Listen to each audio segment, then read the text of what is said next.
Namaste. Welcome to our channel Indian History and Culture. Let's talk about the history of the Indian National Congress and its foundation in this session. When we talk about the Indian National Congress, in today's time we associate it with one family, one particular philosophy and certain leaders. But is it the actual story of the Indian National Congress, or is there something more to it? Let's try to find out. The Congress has been called as the Grand Old Party in India. It was established way back in 1885 when about 72 Indians from different corners of India came together on the 28th of December in the city of Bombay, or now called as Mumbai. But this, even though was the first successful attempt at an all-India national party, there were numerous attempts which were made before this as well to unite the political workers across the British Indian region. Indian National Congress had been criticized as the plan B of the British government and the British Empire of India. The role of Allan Octavian Hume in the establishment of the Indian National Congress has been much criticized as well. But the role of A.O. Hume is an overhyped one, because there had been a long legacy of political activities and associations leading up to the formation of the Congress.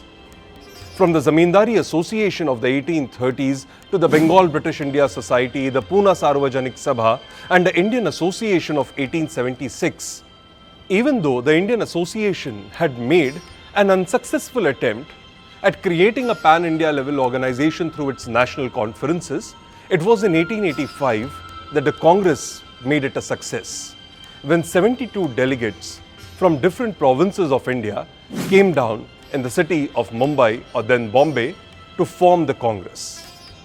If Allan Octavian Hume wanted to make use of the Congress as a safety valve to the British Empire, it has been argued that the early nationalists were wise enough to understand the true motives of Allan Octavian Hume, and they in fact turned Allan Octavian Hume into what has been termed by a historian as a lightning conductor to the British Empire. The association of a retired civil servant made the Congress safe from official criticism and suppression from the British regime.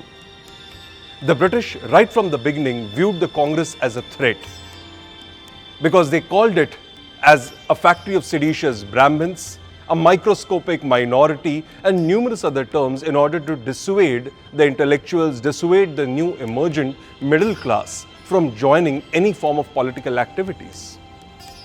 Now, what needs to be recognized is that the founders of the Congress, popularly called as the moderates, have been subject to a long critique from our school times.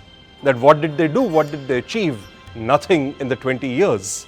It was with the extremists, the rise of the trio of Lal, Bal, Pal, that the freedom movement actually started, has been the popular narrative. But in fact, the work that was done by the early nationalists is one of the most important ones. They founded the Congress despite official hostility. They ensured that the Congress remained stable and it expanded as years went by. They ensured that people from different walks of life, from different religions, different regions, different languages came together and worked in the Congress. Though many of these early nationalists were in fact loyal to the British Raj, they did not make the Congress into a loyalist organization. They ensured that the Congress was committed to the idea of nationalism and the idea of creating a sense of Indianness amongst the Indian population. The moderates or the early nationalists also took up demands which are usually celebrated with much fanfare in the later times, particularly during the Gandhian era. We all know the story of the historic Dandi March, the Salt Satyagraha, which Gandhiji started from Sabarmati Ashram on the 12th of March 1930, which eventually led to the breaking of the salt laws and the beginning of the civil disobedience movement.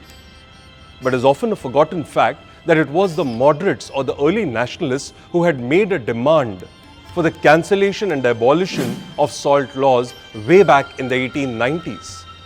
In fact, it was very moderates, the very essentially early nationalist leaders of the Congress, who also made a demand for reforms in the armed forces, for police reforms, making police a more humane force and not a political tool in the hands of the administrators and the ruling classes. it was these early nationalists who also demanded for the first time that education should be made into a right of every Indian person. And it should be not only compulsory, but it should be given free of cost to the Indians. It took a century for us to implement the right to education. Exactly, in fact, a century after the demand was made in 1910 or 1911. So the moderates and early nationalists did make immense contributions to the shaping of India. But the greatest contribution perhaps was the creation of this political platform, this organization on the basis of which the freedom movement would be led. It was the Congress and its role in political unification which was the most important contribution. The Congress was open to everyone. It was not led by a single family. It was created in the true democratic and true nationalistic spirit. People from the British backgrounds, people from different regions, all became presidents of this body. Eventually later, there was challenge to the moderate leadership as well, which came from a new generation of Indian leaders, people who did not believe in the philosophy, in the methods, or in the ideas of the moderates. And the moderates, in the true democratic spirit of the Congress back then, allowed these extremist leaders, allowed these aggressive nationalists, as they have been sometimes termed, to take over the Congress movements.